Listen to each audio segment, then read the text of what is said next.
அமெரிக்காவின் நட்பு நாடுகளான இத்தனை ஐரோப்பா நாடுகளும் நாங்கள் போருக்கும் எங்களுக்கும் சம்பந்தம் இல்லை, நாங்கள் கப்பலை அனுப்ப மாட்டோம்.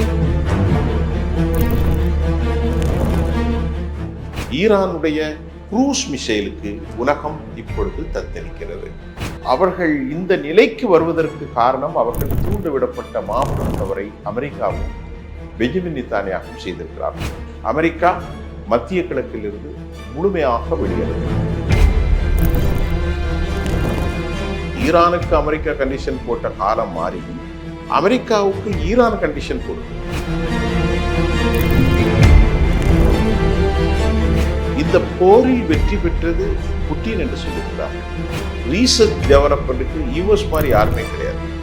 ஆனால் அதைவிட சகல சக்தி உள்ள ஒரு நாடாக மிகையாக ஈரான் வந்திருந்த காரணத்தினால் இன்றைக்கு அமெரிக்கா பட்டு வாங்குகிறது. உங்கள் ஆரோக்கியத்தின் ஊற்று நண்பன் ஹெல்தி ஸ்வீட் ஃப்ளோர் உடனே ஆர்டர் செய்யுங்கள். நான்காம் தூண் நேயர்கள் அனைவருக்கும் வணக்கம். இன்று நம் நிகழ்ச்சியின் சிறப்பு விருந்தினர் சர்வதேச பார்வையாளர் சுஃபியான் அவர்கள் இணைந்துள்ளார். வணக்கம் சார். வணக்கம். ஈரான் இஸ்ரேல் அமெரிக்கா போர் 18வது நாளாக தொடர்ந்துட்டு இருக்கு சார். அது எப்போதான் முடிவடையும்? இன்னும் உக்கிரமாகிட்டே தான் போகுது. ஓகே, முடியும்னு பார்த்தா உக்கிரம் அடைஞ்சிக்கிட்டே போகுது. என்ன நடந்துட்டு இருக்கு சார்? இருப்பாங்க இல்லை, இப்போ நீங்கள் கேட்குற கேள்வி உலகத்தில் எல்லாருக்கும் ஒரு பதட்டம். எப்போதான் இந்த போர் முடியும் அப்படிங்கிறது ஏன்னா போரை மனித சமூகம் விரும்பாது. போர் மனித சமூகத்தின் அழிவு, குழந்தைகள் மரணம், நோய் நொம்பலம், பசி, இப்படி நிறைய விஷயங்கள் பாதிக்கும். அதனால் ஒரு இரக்கமுள்ள மனிதர்கள் யாருமே போரை விரும்ப மாட்டாங்க. ஆனால் இந்த போரில் இப்போது எப்படி ஒரு நிலைமை இருக்கிறது என்று நான் பார்க்கிற போது, கண்ணுக்கு எட்டிய தூரத்தில் என்ன சொன்ன மாதிரி சமாதானத்திற்கான வழிவகை தெரியவில்லை. சமாதானம் செய்வது யார் அப்படின்னு பார்த்தா மத்திய கிழக்கு நாடுகள். மத்திய கிழக்கு நாட்டில் குறிப்பாக கத்தர், அந்த நாடுகளும் போரிலே மாட்டியிருக்கிறார்கள். சவுதி அரேபியா குறிப்பாக அங்கும் போரிலே அடித்து நொறுக்கப்பட்டிருக்கிறது. யுனைடெட் அரபு எமிரேட்ஸ் அதுவும் போரில் இருக்கிறது. குவைத் போரில் இருக்கிறது. அப்புறமா அபுதாபி போரில் இருக்கிறது. ஓமன் போரில் இருக்கிறது. அதுபோல் பஹ்ரைன் போரில் இருக்கிறது. எல்லா நாடுகளும் போரில் சிக்கப்பட்டு கொண்டன. நல்லா புரிந்து கொள்ளுங்கள். இது இஸ்லாமிய உலகம். ஈராக் போரில் தான் இருக்கிறது. ஈராக்கிலும் பிரச்சனை. சிரியா தலையிட முடியாது. சிரியா அமெரிக்காவுடைய ஆட்சி. துருக்கியும் சிக்கலில் தான் இருக்கிறார்கள். ஜோர்டானும் சிக்கலில் இருக்கிறார்கள். சரி, இந்த பக்கம்தான் இவ்வளோ பிரச்சனை இருக்க மத்திய கிழக்கு. யூரோப் நாட்டில் யார் இருக்கா அப்படின்னு பார்ப்போம். யூரோப்பில் ஜெர்மன், நான் போருக்கும் எனக்கும் சம்மந்தமே இல்லை. ஸ்பெயின், அமெரிக்காவுக்கு எனக்கு சம்மந்தமே இல்லை. சுவிட்சர்லாந்து, எனக்கும் அமெரிக்காவுக்கும் சம்மந்தம் இல்லை. கனடா, எனக்கும் அமெரிக்காவுக்கும் சம்மந்தம் இல்லை. ஆஸ்திரேலியா, எனக்கும் அமெரிக்காவுக்கும் சம்மந்தம் இல்லை. பிரான்ஸ், இத்தாலி, எல்லா நாடுகளுமே அமெரிக்காவுக்கு நாங்கள் ஆதரவு அளிக்கப் போவதில்லை. அமெரிக்கா நேற்று டொனால்ட் ட்ரம்ப் ஒரு வேண்டுகோள் விட்டார். 2 தினங்களுக்கு முன்பு ஹெர்மூஸை காப்பாற்ற எல்லோரும் கப்பல்களை அனுப்பி வையுங்கள். அமெரிக்காவின் நட்பு நாடுகளான இத்தனை ஐரோப்பா நாடுகளும் நாங்கள் போருக்கும் எங்களுக்கும் சம்பந்தம் இல்லை, நாங்கள் கப்பலை அனுப்ப மாட்டோம். ஏன் முன்வரல சார் அவங்க? ஏனென்றால் அமெரிக்காவினுடைய பக்கம் நியாயம், நீதி இருப்பதாக அவர்கள் புரியவில்லை. அத்துமீறுகிறார்கள். அமெரிக்கர்கள் தேவையற்ற தாக்குதல் நடத்தியிருக்கிறார்கள். 170க்கும் மேற்பட்ட 6 வயதிலிருந்து 12 வயது குழந்தைகள் படுகொலை செய்யப்பட்டிருக்கிறார்கள். மத்திய கிழக்கில் பயங்கர தாக்குதல் நடத்துகிறது. 2025 ஜனவரி 19ஆம் நாளில் பதவியேற்றார். அன்றிலிருந்து இன்று வரை உலகத்தை அமைதி இல்லாத நாடாக டொனால்ட் ட்ரம்ப் மாற்றிக்கொண்டார். மத்திய கிழக்கை தாண்டி, ஈரானை தாண்டி, பலஸ்தீனத்தை தாண்டி, உதாரணத்திற்கு கிரீன்லாந்தை நான் பிடிப்பேன் என்கின்றார். கனடாவை நான் பிடிப்பேன் என்கின்றார். அவருடைய போக்கு எல்லோருக்கும் ரெசிப்ராக்கல் டேரிஃப் என்று சொல்லக்கூடிய வரிக்கு மேல் வரியை போட்டு அனைத்து உலகத்தையும் குழப்பி இந்த போரில் அவர் சிக்கப்பட்டு கொண்டால் அவர் எப்படியும் போகட்டு. ஏனென்றால் அமெரிக்கா உதவிக்கு மற்றொரு நாடுகளை அழைப்பதே கேவலம்தான். உலகத்தின் பெரிய தளபதியாகவும் உலகமே என்னுடைய கையில் இருக்கும் என்று இதுவரை இன்வின்சிபிள் ஃபோர்ஸ், எங்களை யாரும் வெல்ல முடியாத சக்தி என்று ஒரு மித்தை காட்டி கொண்டிருந்த அமெரிக்கா இன்றைக்கு எல்லோரும் எனக்கு உதவி செய்யுங்க அப்படின்னு கோரிக்கை விட்டாங்க. அந்த கோரிக்கை ஜப்பானுக்கு விட்டாங்க, சீனாக்கு விட்டாங்க, மற்ற நாடுகளுக்கும் இருந்தது. எந்த நாடும் அமெரிக்காவுக்கு ஆதரவை அளிக்க மறுத்தது. ஆனால் டியூகோ கோர்ஷியா தளத்தையும் அமெரிக்காவுக்கு மறுத்த இங்கிலாந்து, அதே போன்று ஆர்ஏஎஃப் ஃபேர்ஃபோர்ட் தளத்தை மறுத்த இங்கிலாந்து இப்பொழுது ஏதோ குண்டுகளை மட்டும் அனுப்பியிருக்கிறார்கள் போருக்கு. அது ஒரு இறக்கப்பட்டு அனுப்பியிருக்கிறார்களா அல்லது ஏதாவது லாபியின் மூலம் அனுப்பியிருக்கிறார்களா என்று தெரியவில்லை. மற்ற எந்த நாடும் அமெரிக்காவுக்கு எதிராக போரிட மறுக்கிறது, சார் அமெரிக்காவுக்கு ஆதரவாக போரிட மறுக்கிறார்கள், தங்கள் கப்பல்களை அனுப்ப மறுக்கிறார்கள். மத்திய கிழக்கில் நிலைமை மோசமாக இருப்பதை பார்க்கின்ற போது அரபு நாடுகளும் கூட அமெரிக்காவுக்கு உதவி செய்ய வரவில்லை. ஏனென்றால் ஈரானுடைய கொடூரமான பெலிஸ்டிக்ஸ் தாக்குதலின் மூலம் உருக்குலைந்த நகரமாக இன்றைக்கு இஸ்ரேல் மாறி போயிட்டது. இப்போ நேற்றைக்கு பாருங்க, அவங்க சிஜ்ஜீல் என்று சொல்லக்கூடிய ஒரு பலிஸ்டிக்ஸ் மிசைலை அனுப்பினார்கள். அதன் பெயர் சிஜ்ஜீல். சிஜ்ஜீல் ஒரு மெனவரபிள், சூழ்ச்சி செய்யக்கூடிய ஒரு பாலிஸ்டிக் மிசைல். இது வெர்ஷன் 1 இருக்கிறது ஏற்கனவே. Version 2 new updates, new version. இந்த அப்டேட்ஸில் இது வந்து ஜிபிஎஸ் கருவி பொருத்தப்பட்ட dancing ballistics missile, சோகால் dancing ballistic missile. இது ஒரு நீண்ட தூர தாக்குதல் இலக்கை தாக்கும் மெனுவரபிள் வார்ஹெட்ஸ், 2 வார்ஹெட்ஸு கொண்டிருக்கக்கூடிய கிளஸ்டர் வெடிகுண்டுகள். அப்போ இது எவ்வளோ பெரிய ஆபத்தானது பார்த்தீங்கன்னா, ஜிபிஎஸ் கருவி இருக்கிறது, அவற்றில் 2 வார்ஹெட்ஸ் இருக்கிறது. அந்த வார்ஹெட்ஸில் நியூக்ளியர் அணுகுண்டுகளை கூட வைக்க முடியும். இதனுடைய வேகம் 17,000 கிலோமீட்டர் பெர் ஹவர், அதாவது மேக் ஒளியை விட 15 மடங்கு வேகமாக செல்லும். இலக்கை பிரிசிசிவ் அட்டாக். இதை வைத்து டெல்லவியூ அடித்தார்கள். எனக்கு கிடைத்த தகவல் 200க்கும் மேற்பட்டவர்கள் இறந்து போனதாக சொல்லப்படுகிறது.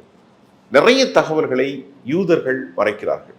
ஆக ஈரானுடைய பாலிஸ்டிக் மிசைல், ஹைப்பர்சோனிக் மிசைல், ஈரானுடைய குரூஸ் மிசைலுக்கு உலகம் இப்பொழுது தத்தளிக்கிறது.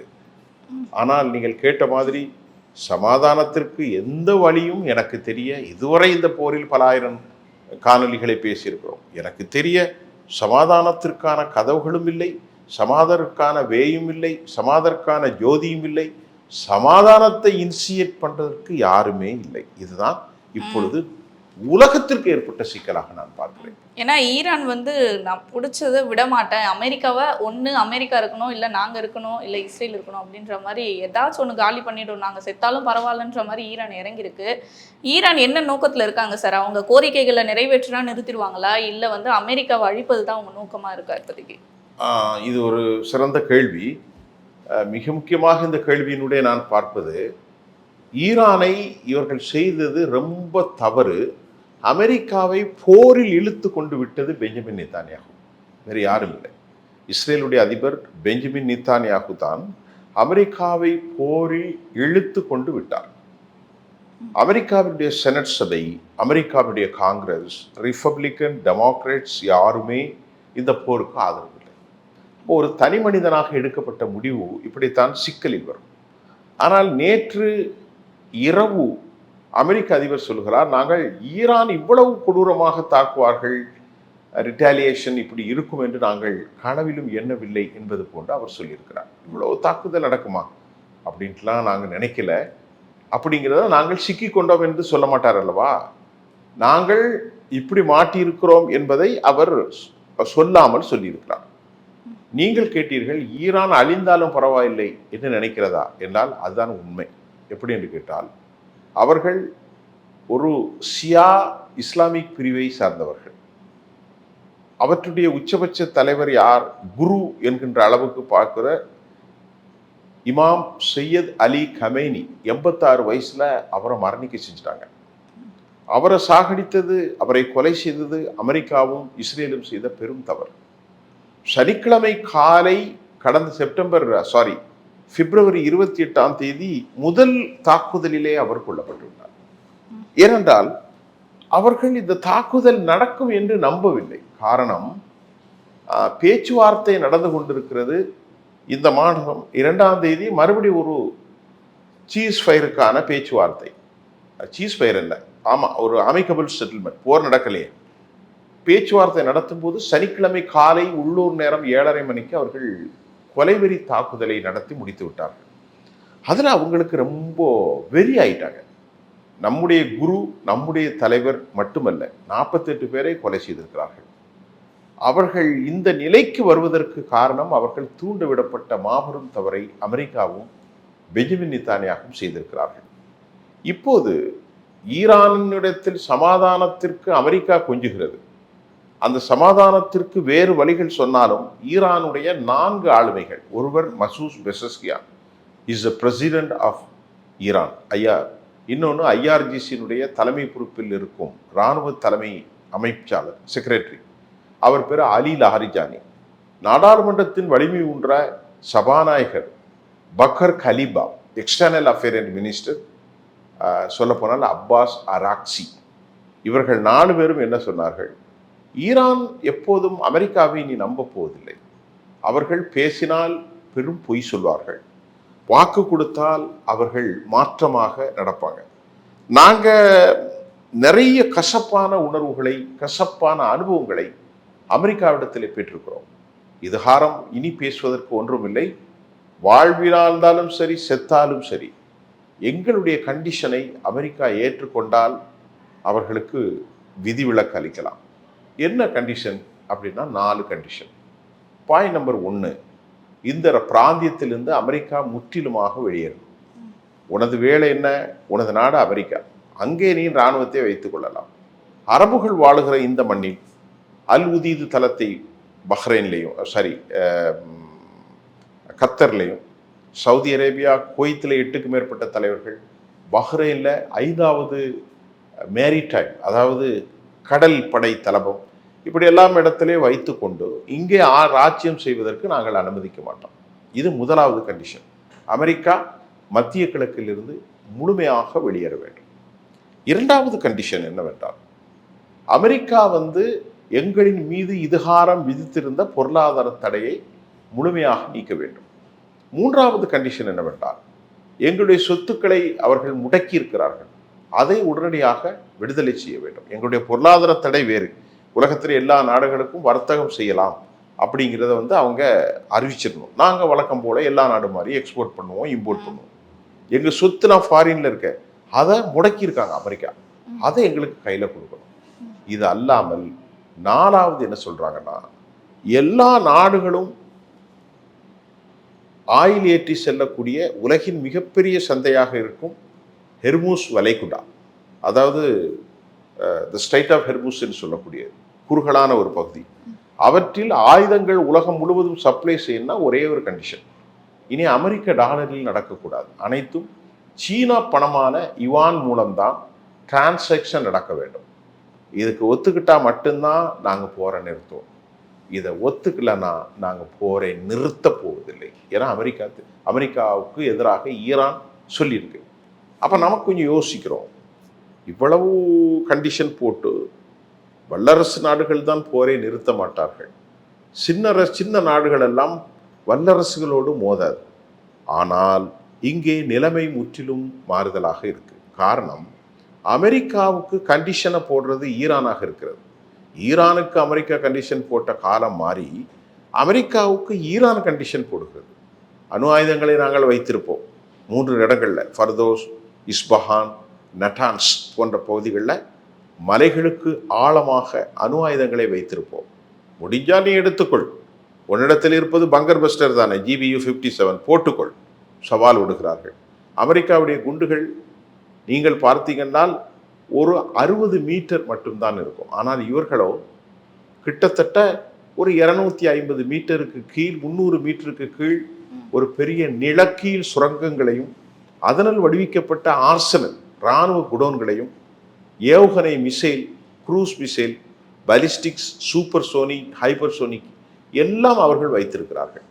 அதனால அமெரிக்கா குண்டு போட்டது எல்லாம் போலியாக சித்தரிக்கப்பட்ட இராணுவ தளங்களில் தான் போட்டிருப்பதாகவும் மற்றொரு செய்தி வருது.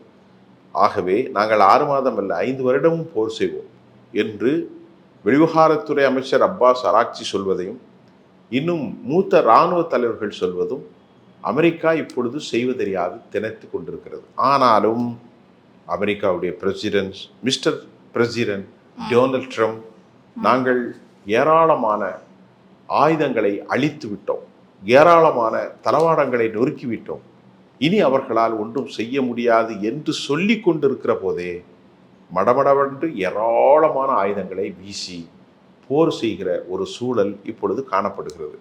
அமெரிக்காவால் இன்னும் 2 வாரங்கள் மட்டும்தான் போர் செய்ய முடியும். இந்த போரை அதிக காலம் நீட்டிக்க முடியாது. அப்படி என்றால் இந்த போரை சமாதானம் செய்வதற்கு அவர்கள் இறங்கி வர வேண்டும். காரணம், நியூயார்க்குடைய Washington Post, Wall Street Journal, அப்புறமா இன்னும் பல நாளிதழ்கள், நியூயார்க் டைம்ஸ் எல்லாருமே ஒரு செய்தியை கார்டியன்ஸ் விட்டுருக்காங்க. CNN, ஆக்சியோஸ், இந்த போரில் வெற்றி பெற்றது புட்டின் என்று சொல்லியிருக்கிறார்கள். புட்டின் எப்படி வெற்றி பெற்றார் என்ற கேள்விக்கு பதில் என்னவென்றால், புட்டின் மட்டுமே சீனாவுடைய ஜீபிங்கும் இந்த 2 பேரும் தான் அந்த போரை நடத்துகிறார்கள். காரணம், 120க்கு மேன்று சேட்டிலைட்டை கொண்டிருக்கக்கூடிய சீனா நூற்றுக்கணக்கான சேட்டலைட்டுகளை செயற்கைக்கோள் மூலமாகத்தான் இஸ்ரேலே இன்றைக்கு பெஞ்சமின் இருக்கிறாரா இல்லையா, மரணித்து விட்டாரா என்று சொல்லக்கூடிய அளவிற்கு துல்லியமான வழிகாட்டுதல்களை ஈரானுடைய IRGC படைகளுக்கு சீனாவும் ரஷ்யாவும் வழங்கி கொண்டிருப்பதை அமெரிக்கா கடும் கண்டனம் தெரிவித்திருக்கிறது. ஏனென்றால் அமெரிக்கா இப்படித்தான் பல நாடுகளிலே தூண்டி விடுவார்கள். இன்றைக்கு அமெரிக்காவுக்கு எதிராக பலர் தூண்டப்பட்டிருக்கிறார். நேற்று கூட ஒரு தாக்குதலில் 200க்கும் மேற்பட்ட அமெரிக்கர்கள் படுகாயமடைந்ததாக அமெரிக்காவுடைய அஃபீஷியல் ஸ்போக்ஸ் பர்சன் அவர் சொல்லியிருக்கிறார். அப்படி எவ்வளோ பேர் இறந்துத்தார் என்று சொல்லவில்லை. இதுவரை ஈரானை நாங்கள் தாக்கி அழித்து விட்டோம், 1000 நிலைகளில் குண்டு போட்டோம், 6000 நிலைகளில் குண்டு போட்டோம் என்று சொன்னால் அப்படி ஈரான் அழிந்து போயிருக்க வேண்டும். ஆனால் இவர்கள் சொல்லி கொண்டிருக்கிற போதே ஈரான் தாக்குதலை வலிமைப்படுத்தும் காட்சியும் நாம் பார்க்கிறோம். அப்போ என்ன, நம்முடைய ஒரு சின்ன ஞான புத்திக்கு என்ன புலப்படும், இந்த போரில் ஈரான் கை ஓங்கி இருக்கிறது, அதில் எந்த சந்தேகமும் இல்லை. அதே நேரம் அமெரிக்காவுடைய ஆயுதங்களை பற்றியோ ஆயுத களஞ்சியங்களை பற்றியோ அவர்களுடைய F-15, F-16, F-18AE hornet, F-22 Raptor, F-35 stealth விமானங்கள், B-21, B-1, B-2, B-3, B-57 GBU, அதே மாதிரி அமெரிக்காவுடைய ரேடார்கள், அமெரிக்காவுடைய thought system, terminal high altitude thought system, iron dome, iron beam, David chilling, அதே மாதிரி அமெரிக்காவுடைய தாடு, அமெரிக்காவுடைய பேட்ரியாட், அமெரிக்காவுடைய ரேடார் சிஸ்டம், அமெரிக்காவுடைய உளவு அமைப்புகள், அமெரிக்காவுடைய போர்ஸ், யாரும் நான் குறைத்து மதிப்பிட தயாராக இல்லை. இன்றும் உலகத்தில் 1000 பில்லியனை ஒதுக்கி உலகத்தில் பெரிய R&D என்று சொல்லக்கூடிய ரீசர்ச் டெவலப்மெண்ட்டுக்கு US மாதிரி யாருமே கிடையாது. ஆனால் அதைவிட சகல சக்தி உள்ள ஒரு நாடாக மிசைல் தொழில்நுட்பத்தில், ட்ரோன்கள் தொழில்நுட்பத்தில் மிகையாக ஈரான் வந்திருந்த காரணத்தினால் இன்றைக்கு அமெரிக்கா பட்டு வாங்குகிறது. அடுத்து அமெரிக்காவுக்கு பலவீனம் என்னவென்றால், இந்த போரில் ஒரு சமாதானத்தை ஏற்படுத்துவது எல்லாவற்றுக்கும் மேல் மனித குலத்துக்கு நன்மை. அப்படி இல்லாமல் மீண்டும் ஹெர்முஸை பிடிப்பேன், கர்க் தீவை நீங்கள் படித்திருப்பீர்கள், கர்க் தீவிலே குண்டு போட்டு அழிப்பேன் என்று எனிமிட்டி, அனிமாசிட்டி, இன்னும் அதிகமாக வன்மங்களை, வெறுப்பை, என்ன சொல்வது, பகையை அமெரிக்கா மத்திய கிழக்கில் விதைத்தால் இன்னும் அமெரிக்காவும் யூதர்களும் அழிவை சந்திப்பார்கள். அதில் எந்த சந்தேகமும் இருப்பதாக எனக்கு தெரியவில்லை. நான் அப்படித்தான் பார்க்கின்றேன்.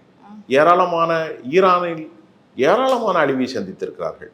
ஈரான் மக்கள் நாட்டிலே தெஹ்ரானை விட்டு அவர்கள் வெளியேறி கொண்டே இருக்கிறார்கள். ஆனால் ஈரான் பெரிய நாடு, மலைகள், காடுகள், கடல்கள், சதுப்பு நிழல்கள், பாலைவனங்கள், இப்படி ஏராளமான காடுகள். அதனால் மக்கள் அங்கங்கே போய் உட்கார்ந்து தங்களை குண்டுகளிலிருந்து காப்பாற்றிக் கொள்கிறார்கள். ஆனாலும் தெஹ்ரானில் அதை சுற்றியுள்ள பகுதிகள் கடும் தாக்குதலுக்கு உள்ளாயிருக்கிறது. ஆனால் ஒரு சின்ன நிலத்துண்டாக ஓரளவுக்கு இருக்கக்கூடிய இஸ்ரேலில் மக்கள் டெல் அவிவில் அரசுக்கு எதிராக குளோபரத்தை அவர்கள் ஆரம்பித்திருக்கிறார்கள். டெல் அவிவில் எனக்கு நேற்று கிடைச்ச தகவல், உலகின் பெரிய சக்தியான மொசாத், உலகின் மிகப்பெரிய சக்தியான மொசாத் படை, அதே மாதிரி மொசாத்தினுடைய தலைவர் டேவிட் பர்னே, அதே போன்று இஸ்ரேலுடைய தலைவர், ஆட்சி தலைவர் இல்லை, யார் என்று தெரியவில்லை, இஸ்ரேல் கர்ட்ஸ், அதை போன்று இஸ்ரேலிய இராணுவ தலைமை இஸ்ரேல் சமீர் அவர்களுக்குள்ளே ஒரு பெரிய மோதல் நடக்கிறது எங்க இஸ்ரேலில். இதெல்லாம் செய்தி, நான் சொல்லவில்லை, எல்லாம் வந்த செய்தி. அப்படி என்றால் பெஞ்சமின் நேதன்யாகு எங்கே, வேர் இஸ் ஹி, எங்கே அவர், எங்கே போனார் என்ற கேள்வியும் எழுகிறது. இதுதான் இப்போது உள்ள நிலை. ட்ரம்ப் என்ற ஒரு தனி மனிதனோட இந்த முடிவால் இப்போ உலக நாடுகள்ன்றது பாதிப்பில் ஏற்பட்டுருக்குன்னு ரொம்பவே அழகாக சொன்னீங்க சார். தொடர்ந்து பல நிகழ்வுகளை பேசுவோம். நன்றி சார்.